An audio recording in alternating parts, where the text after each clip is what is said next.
Otázke číslo 2. Tu položila pani poslankyňa Veronika Remišová, adresovala ju generálnemu prokurátorovi Slovenskej republiky Marošovi Žilinkovi v tomto znení. Aký bol počet prípadov súvisiacich s korupciou vo všeobecnosti na úrade špeciálnej prokuratúry a ich príslušné štádium konania k 19. marcu 2024? Nech sa páči, pán generálny prokurátor, máte slovo.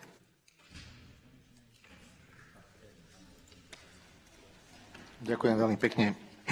Vážený pán podpredseda Národnej rady, vážená pani poslankyňa, ktorá ste mi položili otázku, skôr ako vám odpoviem na vám položenú otázku, mi nedá povedať niekoľko slov. V ostatnom období ste vy, pani poslankyňa, prezentovali sériu neodborných a nekompetentných vyhlásení, voči ktorým sa musím veľmi zásadne ohradiť. Ja si od vás vyprosujem, aby ste vo verejnosti šírili, že som ja voči ktorémukoľvek prokurátorovi Slovenskej republiky postupoval z pomsty. Šírili ste to verejne, šírili ste to opakovane. Neviem, na základe čoho ste takéto, to je doslova svinstvo, šírili. Ja vás ubezpečujem, že vždy som konal a postupoval v súlade so zákonom a na základe najlepšieho svedomia a vedomia.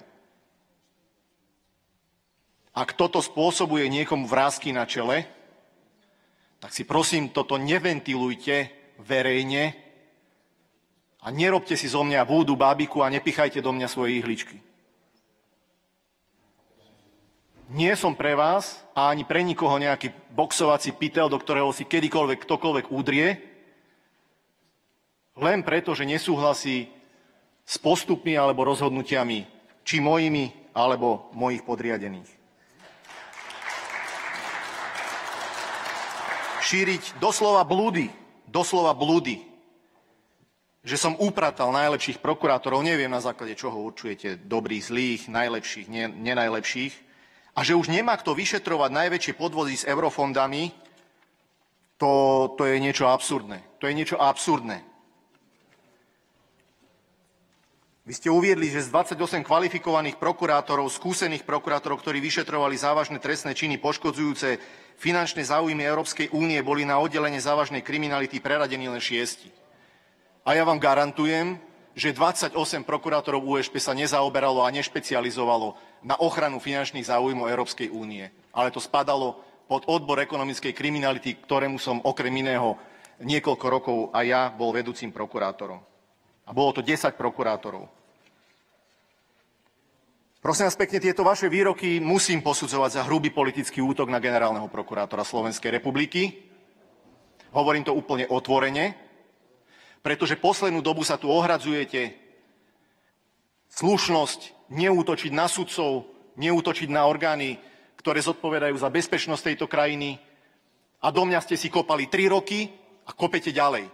A nikomu to nevadí. Mne to vadí. Teraz k vašej otázke. V predsudnom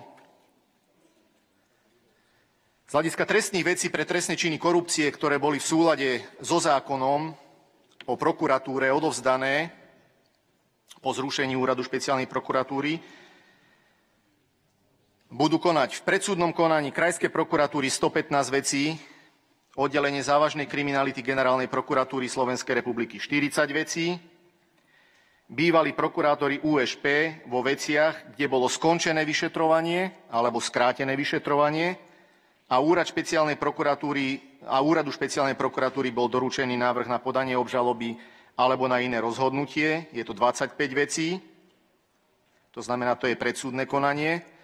A pokiaľ ide o súdne konanie, je to 68 vecí korupčných, v ktorých som rozhodol, že naďalej budú pred špecializovaným trestným súdom či Najvyšším súdom Slovenskej republiky konať bývalí prokurátori úradu špeciálnej prokuratúry, ktorí sú prokurátormi Generálnej prokuratúry Slovenskej republiky. Ďakujem pekne. Ďakujem pekne, pán generálny prokurátor. Pani poslankyňa Veronika Remišová bude mať doplňujúcu otázku. Nech sa páči. Ďakujem veľmi pekne. Pán generálny prokurátor, pomýlili ste si miesto, kde stojíte. Tu stojíte na mieste, kde máte odpovedať na otázky poslancov. Toto nie je vaša tlačová konferencia. Keď si chcete usporiadať tlačovú konferenciu, nech sa páči, usporiadajte si ju, ale tu ste na to, aby ste poslancom odpovedali na otázky. A teraz ďalšie otázky. Ako ste si všimli, to nebola moja otázka, to bola otázka, ktorú vám kládla Európska komisia. Takže doplňujúca otázka, ktorá je identická s otázkami, ktoré kládla Európska komisia, je táto. Prečo špeciálni prokuratúry z úradu špeciálnej prokuratúry neboli presunutí na oddelenia, ktoré sa zaoberajú trestnými činmi v oblasti ochrany finančných záujmov a závažnými trestnými činmi vo všeobecnosti, sa pýta Európska komisia, a pýtala som sa to aj ja. Aký bol počet špeciálnych prokurátorov na špeciálnej prokuratúre pred jej rozpustením, aký je počet osobitných prokurátorov, ktorí sa presunuli na generálnu prokuratúru, na ktoré oddelenia alebo oddelenia generálnej prokuratúry boli presunutí špeciálne prokuratúry z úradu špeciálnej prokuratúry. A ešte jedna otázka, posledná pre vás. Či nepokladáte útoky na sudcov Najvyššieho súdu a na súdnictvo vo všeobecnosti za trestný čin, ktorým je nebezpečné vyhrážanie sa sudcom? A či by ste to náhodou vy ako generálny prokurátor, ktorý máte dozerať na zákonnosť a nápravný štát, či by ste to náhodou nemali začať vyšetrovať? Ďakujem. Poprosím odpovede na otázky, nie je politický exkurs.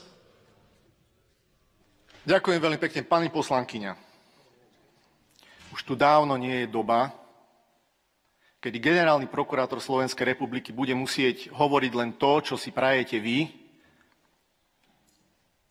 alebo ktokoľvek iný. To, čo som povedal v úvodnom exkurze, úplne bezprostredne súvisí s tým, aké otázky ste mi pokladali. Na tie doplňujúce otázky vám odpovedať v rámci tejto otázky nebudem, pretože sú vylosované v rámci ďalších otázok, a na ne samozrejme odpoveď dostanete. Na vami položenú otázku, vylosovanú pod bodom 2, som plne zodpovedal. Štatistické údaje som vám uviedol. A pokiaľ ide o to, že či mám taký alebo onaký pocit z útokov na sudcov, prokurátorov alebo neviem koho, tak určite nebudem v pléne Národnej rady Slovenskej republiky hovoriť o tom, že či a ako konáme, alebo budeme konať. Ďakujem veľmi pekne za to. Ďakujem pekne, pán generálny prokurátor.